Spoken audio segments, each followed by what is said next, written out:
Yeah, listen everybody about solar cell and you know its importance. Okay, va. In remote areas, solar cell, using solar cell only electricity have been produced. Okay, va. And solar water heaters, solar cookers, and reason nowadays using solar cell, how this vehicles can be operated. Okay, va. Using solar powered vehicles have been created, so you see its usefulness. Okay, in space we need solar cells for preparing electricity for space vehicles to operate.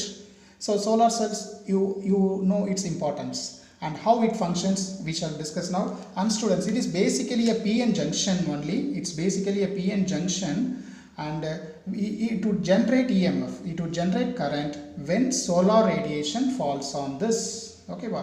When solar radiation falls on this surface. Okay, va. Okay, va. So particularly in PN junction, in this region, when solar radiation falls on this. Okay, va. Listen like this. When solar radiation falls on this, it is generating current. It is generating current. Nothing but in photodiodes the same arrangement, but we have this is connected with a reverse bias arrangement. Okay, wow. Here there is no reverse bias arrangement needed. Okay, and here it is generating current. Okay, so that is the only difference. There reverse bias arrangement was there. Here there was no arrangement. There also current is produced. Here also current would be produced. Okay, so now how it produces current, that we shall discuss now. Okay, and you see how it is constructed now, students. You see this is a p-type semiconductor wafer whose width is 300 micrometer, very thin slice, 300 micrometer. And students, above this n silicon layer.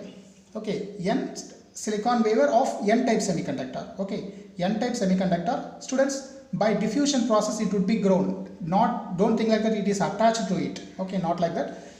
Above this silicon layer of n-type is grown by diffusion process. And now you see above this n-type layer we are having some electrodes, metallic electrodes, and it looks like fingers, so finger electrodes. Okay, wow. So why this gap is needed? No, because sunlight has to fall. No, because sunlight has to fall on this surface. Okay, wow. Sunlight has to fall on this surface, so the gap between. So anyhow, finger electrodes are there to capture the electrons. Okay, wow. To capture the electrons. And here you see there is a metal contact. Here there is called a back contact and this is called a front contact. Okay, so okay, to receive the electrons, no, so we need a contact here and here also contact, front contact, back contact. And now how it functions. Okay, yeah, now we shall look out how it functions. And students, here about 15% these electrodes would occupy the space and remaining 85% now available for the sun radiations or any kind of radiations to fall on this surface. Okay, and students, when the sun radiations is fall on this surface, we already we have discussed in photodiodes, and n-type would have positive space charge region and here there is negative space charge region. And this radiations, what would happen? No, it would knock out the electrons due to this absorption of energy from this radiation. These atoms with the valence electrons, it would remove from this nucleus and it would move like this. And here already the depletion layer form. No, here you are having positive potential, so this would trap it. Okay, so this would trap and holes would be trapped here. Okay, so like this. So electrons would be trapped here. Okay, so you have to understand, first of all, by instant of this, electron hole pairs are generated. Electron hole pairs have been generated, and now due to this positive layer of the depletion region and negative layer of this depletion region, the electron and holes were separated. And students, now this metal electrode do the remaining work. The electrons are there, no, so here metal electrodes are there, no, it would collect it. Okay, it would collect it. Okay, metal electrodes would collect it, the electrons, and it will take to this positive side. Okay, wow. Okay, so yeah, here the electrons are traveling like this, but what we are following, conventional direction of current is like this, no? So always conventional direction of current is like this, from positive to negative, but actually electrons are moving like this.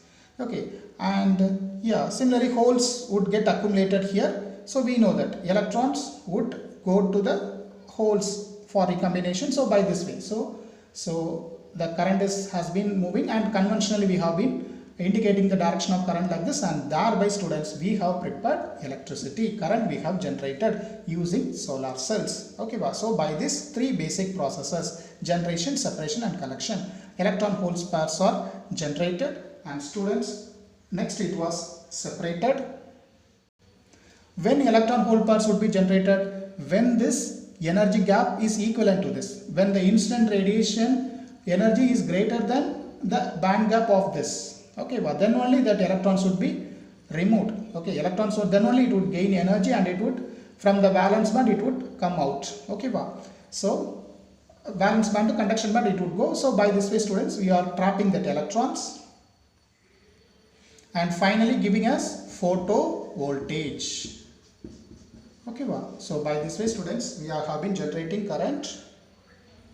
And now you see the IV characteristics diagram. And students, we know this formula, no? V is equal to E minus IR. When current increases, voltage decreases. You see, when current increases, voltage is decreasing. Okay, voltage is decreasing, no? So students, in the fourth quadrant we have been drawing this. Okay,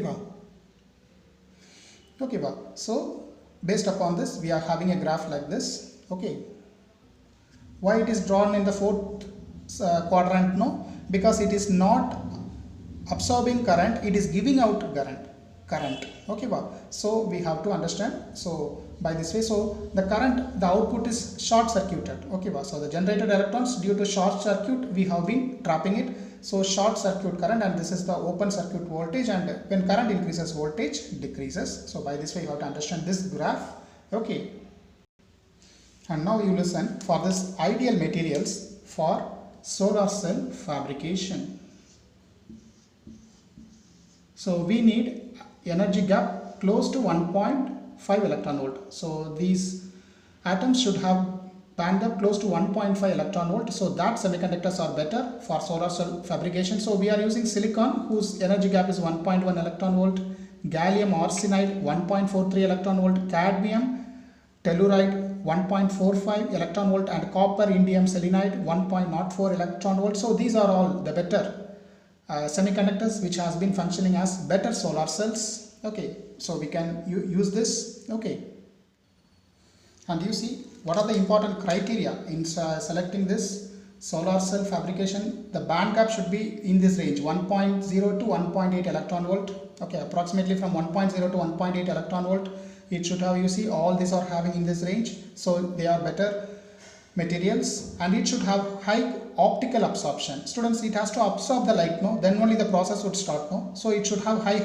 optical absorption, almost 10 power 4 per centimeter, and it should have good electrical conductivity, because it has to take the electrons and it has to, okay, that electrons have to be trapped and it has to, okay, move out, and we have to extract the current. So it should have high electrical conductivity. And students, availability of raw material, this silicon, this gallium arsenide, the raw materials, because semiconductors are very cheap in cost. Okay, cost wise it is cheap. So if the raw materials availability is better, no, then you can choose it for the solar cells, no. So the availability of raw materials is a must, and the cost should be low. Okay, so then only, because usually now the solar cell cost is very high, so the cost should be also very low. Okay, and finally, so usefulness already we have discussed. What is that? No, to power electronic devices in satellites and space vehicles. Okay, so you know that satellites, which is some 1,000 kilometers above from the earth, the satellites have been there, space vehicles are there. So to power that, okay, to function it, solar cells have been helping us. And then, do you know, in some calculators, so solar cells arrangement would be there, and using light itself, no battery is needed. Using light itself, that solar cells would, using that solar cells, the calculators would function. So many usefulness. Solar cells have been finding many numerous usefulness it is having. Okay, and students, okay, finally one question: whether always sunlight is required for to function the solar cell? Okay, the answer is not. Okay, not always sunlight is not required. Any radiation, any photon radiation whose energy gap, whose energy should be more than this. Okay, so was 1.2 to 1.8, no, whose photon energies are more than this, then what would happen? So the solar cell would function and it would prepare current for us. So altogether, the solar cell, what is a solar cell and how it is, what is the construction part and how it is working, okay, which materials are better suitable to operate, to create or to build a solar cell, okay, and what is the IV characteristics diagram, what is the criteria for a better solar cell, okay, and finally its usefulness. So these are all the things we have discussed in solar cells. And students, do you understand all these things? These are all very important, okay. Optoelectronic devices, okay, these photodiodes, LED, solar cells are very important, and how it functions, the diagram, that IV characteristics diagrams are also very important, okay.